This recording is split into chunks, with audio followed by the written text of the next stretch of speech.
Fun fact, all male deer have buck teeth.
Hello!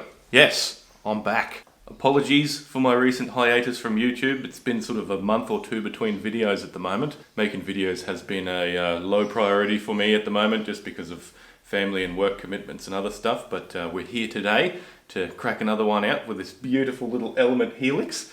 If you are a loyal subscriber and you've been here from a long time ago, I see you. Thank you for hanging around. And if you are new, consider subscribing. I make no guarantees, but hopefully there'll be another one out soon. But yeah, I appreciate the support and the people not unsubscribing and leaving the channel. It's great to see you all hanging around. And another big thank you to all the companies who have sent me stuff to make videos on. I appreciate your patience. Speaking of which, I am an Element Optics Pro Staff member, so just to give you full disclosure, my relationship with the company, they send me stuff and I make videos on it. I don't have to make videos on it if I don't like it. I can just tell them that I don't like it and not make the video. But I really like this one, so I'm making the video. So that's something you'll see across my channel-wide. I don't really make negative reviews because I don't have time to make, shitty videos. So it's only good stuff that I'm going to show you. If you want to watch negative reviews, you're going to have to search negative reviews and find someone else because I just don't have time. But today we are going to run through what you might use it for and have a look through the spec sheet and have a look down through the glass and look at some glorious slow motion soda can explosions. So let's kick off. What is it? This is an entry-level scope. It is in the sort of the lower price bracket of what Element produces. The Helix line is their entry-level line, so if you are just getting into shooting and you're not sure what you really want to spend your money on, this is an excellent option. This is a great place to start. When new scope companies come onto the market, generally they have to cater to a few different price brackets, and they also have to give you the popular magnification ranges that you have seen in the past. Like you'll see their top of the line scope is a 5 to 25 by 50. They've got a mid-range scope, which is the same thing. It's 5 to 25 by 50. And their the other original Helix, the 6 to 24 by 50, that is a very popular magnification range, but it does have quite a high low end, being a 6 times low end. So it's a great scope as well. I have one of them over on my safe. As you can see here, it is quite a bit bigger than its little brother here. I'll hold that up there. Yeah, quite a bit bigger. So I've got the sunshade on both of them because I do quite a lot of shooting into the sun, which is nice. It comes with the sunshade. We'll go through that a bit later on. However, I have found something with cheaper scopes. If you can ask less of the glass in your scope, if you are buying a budget scope, that's usually a good thing. You usually get a sharper image because with the 6 times magnification range, you're really cranking on that light through entry level glass. You're bending it, you're breaking it, you're doing all sorts of things to it to make it do what you want. Whereas with this here 4 times magnification scope range, it is just it's sharper, it's better.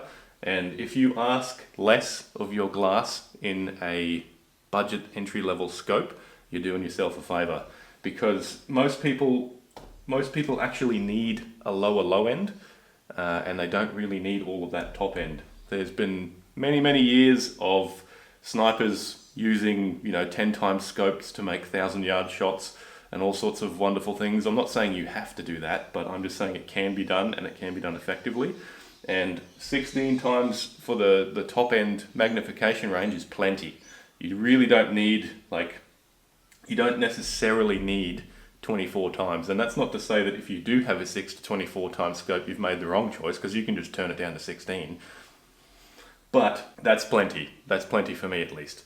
So that magnification range allows you on the low end to have a 4 times low end, which is very good for acquiring targets.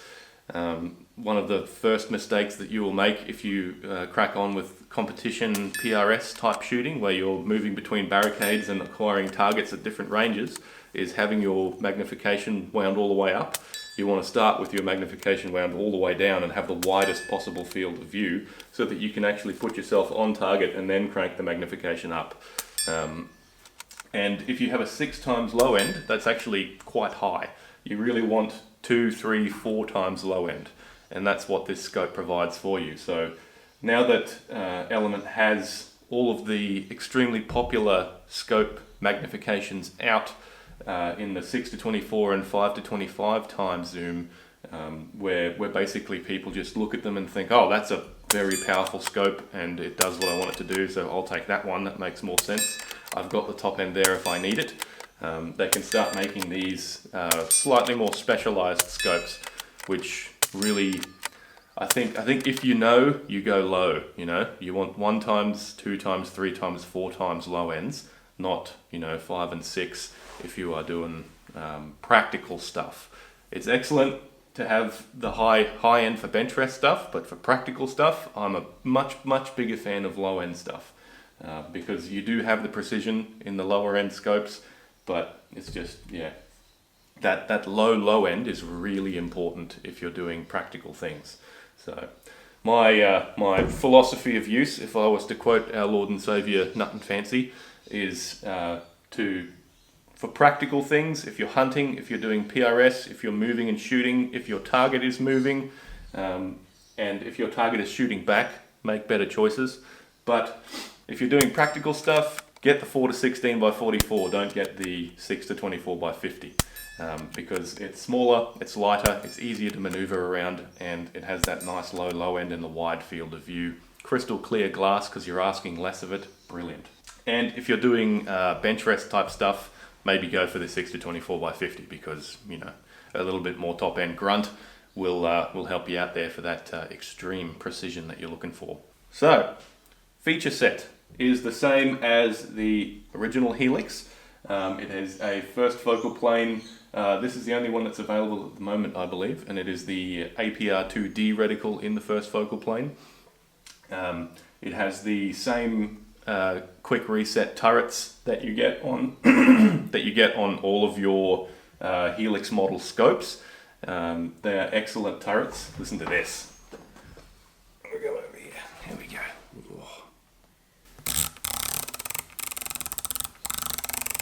Oh, that's so chunky. So yeah, turret feel on the HELIX line, brilliant. And you've got your parallax down to 15 meters, which is slightly further out than the original HELIX, I believe. We've got 10 meters on the OG. Yep.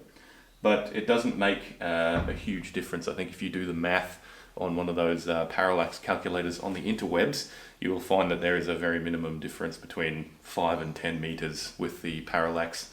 And being that it is a 44mm objective instead of a 50mm objective, with that lower magnification range, you're getting more field of focus, even if the parallax is ever so slightly off. So excellent for rimfire and air guns and anything. If you're shooting centerfires at 10 meters, okay, it sounds like a good time. So close focus parallax, matching reticle and turrets. The APR2D reticle is excellent. I really like it. It is slightly thicker on this one than it is on the OG HELIX. The OG HELIX, because of this bigger magnification range in the FFP, it's ever so slightly thinner because you're starting at 6 times instead of 4 times. So this one's a little bit more chunky, and it makes it easier to pick it up in low light situations. So yeah, good choice on that one. Let's have a look at what comes in the box. It is always such a fun event when you get a scope that's presented like this. Such a beautiful box. Very good branding, very good clear instructions on it. You can see that you've got, you know, everything you need to know right on the end there. Very good. High contrast lettering, perfect. It comes in this here nice foamy case. It's very well protected. You get your sunshade, which I've got on the gun here. Comes in here. Scope in here, obviously. Scope caps go in there. You also get a little magnification knob helper redoodle, which is excellent. It's good to have all of these accessories come with it. I've got a Schmidt & Bender, which I paid like $3,300+ for, and it didn't even come with a sunshade. It was just the scope in some bubble wrap in a cardboard box, and that scope is built like a tank, so it's all right. But just getting nothing with it is just a bit of a kick in the nuts. Whereas when you buy an element scope, yeah, it's not a Schmidt & Bender, but it is, you know, it does come with everything you need, because you get your Allen keys, you also get a lens cloth, you get your owner's manual, which will tell you how to use the reticle and everything else inside it. It just comes with everything you need, and you don't have to worry about buying anything other than some rings. And these rings that I've got on here, I've got a bit of dirt on there, been groveling around in the mud. I had to shoot a couple of my neighbour's pigs the other day for him. I've got mine in some loopholed standard duty 30mm rings, and it's sitting on a little riser here. But yeah, so that's what you get in the box. You get the scope, you get the scope caps, you get the sunshade, you also get the owner's manual, lens cloth, the correct Allen keys, and you get your scope magnification helper redoodle screw, which just screws into there. Very nice. All right, so that is the stats, and that is the you know, the sort of the philosophy of use and everything that I have for this scope. Negative things. I've got to tell you what I don't like about it. There's not much that I don't like about it. One thing I will say is that right at the top of the magnification range, the eye relief, how far your eye is behind the ocular lens, can be a little bit finicky. If you crank it right up to 16 times, and you will because it's a low-powered scope, when you're trying to do bench rest and stuff, you'll probably be hanging around right up the top end of the magnification. You will notice that your head has to be in just the right position. It is very usable, and it is nice and clear at that range. It's clearer at its top range than the 6-24 version is, but you'll notice that you have to be in just the right spot. It's quite unforgiving at high magnification. At low magnification, brilliant. You can be anywhere. You can be like a long way back on the gun and it's all good, or you can be, you know, up close if that's where your body wants to put you. If you've got a short length of pull, it's very forgiving on low power, but on high power can be a little bit fussy. Fussy is the word I would use. Yeah, so build your position properly, and it's definitely usable, but that's something you should know before you go in. And second of all, make sure you don't over torque your rings. If you over torque your rings, you'll void your warranty. There's a special card that comes on the scope that says do not exceed this particular torque, and I will say that you need to make sure that I hate to say this because this is such a popular product, don't use a Wheeler fat wrench if you're using your torque as a torque wrench. I had a Wheeler fat wrench, and I over torqued the rings on my Titan with it, and it became very difficult to turn the parallax. Luckily, I put the question to the wider internet world and looked at a bunch of content online, and I was like, oh, it's my rings, it's my front ring, it's over torqued. But I used a torque wrench, And then I'm on the forums and I tapped it out, and everyone, there was like a library of people who were like, oh yeah, I did that too. And it was the torque wrench, the brand of torque wrench that I was using. So use a good quality torque wrench if you're going to use a torque wrench. And if you don't have a torque wrench, carefully work up to it and check it as you go, and use the short end of the Allen key that is provided with your scope rings to creep up on that torque so that you don't crush down on that tube too much. You need enough pressure. You don't need all the pressure. So just be careful with that. So and if you do find that you've over torqued it, don't freak out. Just check that your parallax wheel feels the same as it does when the scope is not mounted in the rings, and you'll be fine. So that's what you need. That's what you need to know about it. So a little bit fussy on the top end magnification, and just be careful when you are applying your scope rings. That applies to pretty much every scope on the market. I would highly recommend that it's just a small amount of pressure on the short end of the Allen key that comes with it. Don't like crank on it. It's inch pounds. It's not foot pounds that you need on those scope rings. So yeah, cool. Right. So to conclude, if you are going for a bench rest gun, if you're setting yourself up for RMAC, maybe it's probably a good idea to go with the 60-24x50.